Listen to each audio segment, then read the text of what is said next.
I mean, just being like bare and emotional about it. Like it was a traumatic moment.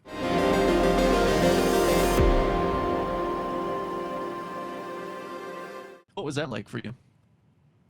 And not, If you don't mind talking about it, I know it sucks. I mean, it's not great. No, it's not. It never is. I'll say, I mean, just being like bare and emotional about it. Like it was a traumatic moment. Like I haven't seen a psychiatrist about it, but I think I have the symptoms of PTSD starting from then, and other factors contributed to it over the intervening years. So, yeah. Was it a pre-dawn raid?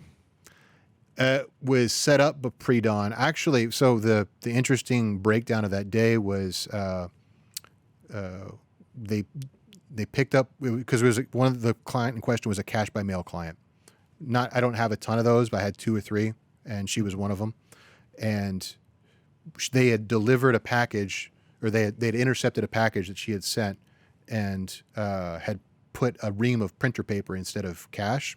So I picked up the box, and we opened it up, and there's no money in it. So we're like, oh, we got robbed. Like somebody at UPS or FedEx said, this is money in here, and we're going to switch it out. And this was always one of the risks of doing that, and we were always upfront about that with the client. It's like, if this happens, this is not a thing we're going to assume risk for. And they're like, okay, that's fine. We understand the risk.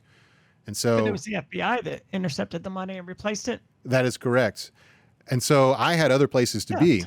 And so after that happened, we conversed with the client. I conversed with the client and let her know what was going on, but I had to go to another meeting on the other side of town. So the raid actually happened in between that moment and me being like about 30 miles away, basically going to a bank and another Bitcoin meet and doing another transaction. Just to clarify, they raided your home while you weren't there? While I wasn't there. 15 agents with AR-15s and,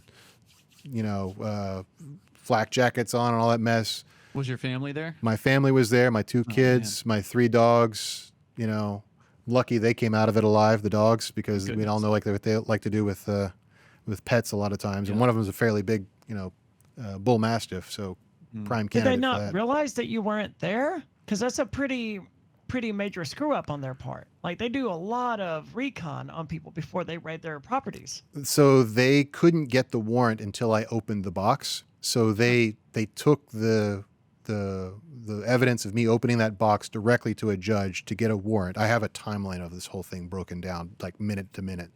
And so they got the warrant within 45 minutes, but I was gone within 30. So, I wouldn't say it's it sounds presumptuous to call it my trauma. I don't like saying it because I don't, whatever. But like my trauma, I guess, was dealing with the stress of not knowing, like my communication stopped with my family. Like, because they stopped answering the phone because they took the phones away while I'm, breaking speed laws to get back to my house to figure out what's going on. I don't know. What alerted you? I mean, you're away from the home. What alerted you initially to something was happening? My wife called me while she's trying to close the door on the FBI, and they're sticking their foot in the door saying, the FBI is here. Oh, my God. And I'm like, what?